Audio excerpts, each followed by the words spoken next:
मध्य प्रदेश के इंदौर शहर के रुद्रम थाना क्षेत्र में 15 बटालियन में पदस्थ पुलिसकर्मी व उनकी पत्नी का उन्हीं के घर में खून से लथपथ शव मिलने से क्षेत्र में सनसनी फैल गई। घटना की जानकारी मिलते ही डीआईजी सहित कई पुलिस अधिकारी मौके पर पहुंचे। मृतक की बेटी घर से गायब है, पुलिस बेटी की भी तलाश में जुटी है। इंदौर एरोड्रम थाना क्षेत्र स्थित रुक्मणी नगर में सनसनीखेज डबल मर्डर का मामला सामने आया है। बता दें, इंदौर के 15 बटालियन में पदस्थ आरक्षक ज्योति प्रकाश शर्मा और उनकी पत्नी नीलम शर्मा का शव घर में खून से लथपथ अवस्था में मिला है। घटना की जानकारी तब लगी जब मृतक आरक्षक की मां सुबह अपने बेटे को चाय देने के लिए उसके घर गई और कमरे का दरवाजा खोला। घटना की जानकारी तब लगी जब मृतक आरक्षक की मां सुबह अपने बेटे को चाय देने उनके घर गई और उनके कमरे के दरवाजे पर ताला देखकर चौंक गई। फिर अन्य लोगों की मदद से ताला तोड़कर घर में प्रवेश किया तो दोनों पति पत्नी के शव फर्श पर खून से लथपथ दिखे, जिसके बाद मौके वारदात की पूरी जानकारी पुलिस विभाग को दी गई। इसके बाद पुलिस ने मौके पर पहुंचकर पूरी घटनास्थल का मुआयना करने के बाद एफएसएल टीम को भी मौके पर बुलाया गया। एफएसएल टीम द्वारा पूरे घर की बारीकी से जांच की गई। बता दें, जिस घर में घटनाक्रम घटित हुआ उस घर में सीसीटीवी कैमरे भी लगे थे, लेकिन अधिकारियों का कहना है कि घटना के वक्त सीसीटीवी कैमरे बंद थे। लेकिन पुलिस अधिकारियों ने सीसीटीवी का डीवीआर जब्त किया है और उसके पासवर्ड खोलने के बाद घटना के पहले की अन्य जानकारियां जुटाई जा रही है। बता दें, पुलिस अधिकारियों का कहना है कि पूरी घटना में पारिवारिक विवाद भी सामने आ रहा है और मृतक की बेटी भी गायब है, जिसकी तलाश की जा रही है। और मृतक का बेटा उत्तराखंड के आर्मी स्कूल में पढ़ाई करता था।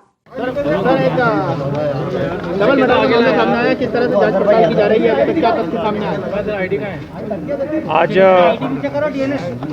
सुबह एरोड्रम थाना क्षेत्र में रुक्मणी नगर में, जहाँ की एक घटना स्थल है, यहाँ पर प्रातः पुलिस को सूचना मिली कि दो लोग, जिसमें एक एसएफ में ड्राइवर हैं और साथ ही उनकी पत्नी, दोनों लोगों को किसी ने चाकू मारा है और उस चाकू से उनकी मृत्यु हो गई थी।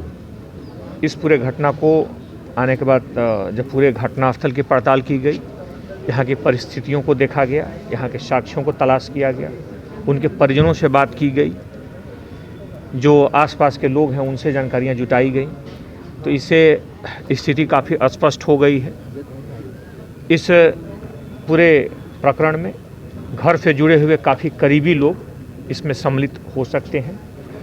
इसमें दो लोगों को प्रथम दृष्टया आइडेंटिफाई भी कर लिया गया है, दो लोगों को चिन्हित कर लिया गया है, उनके नाम भी सामने आ गए हैं और पुलिस की टीम गई हुई है, उसमें कुछ टीमों को रवाना किया गया है। उम्मीद है कि आज शाम तक अगर वो पकड़े आते हैं तो मामले का पूरी तरह से पटाक्षेप कर दिया जाएगा। सर, क्या बात सामने आई और कौन लोग हैं? जैसे मैंने बताया कि ये घर से जुड़े हुए लोग हैं, कुछ पारिवारिक जो भी घर के अंदर की कुछ मामलों को लेकर के, कुछ मुद्दों को लेकर के जो भी अंतर्कलह रहा होगा, उन मामलों से उत्पन्न परिस्थितियों में घटना घटित हुई है।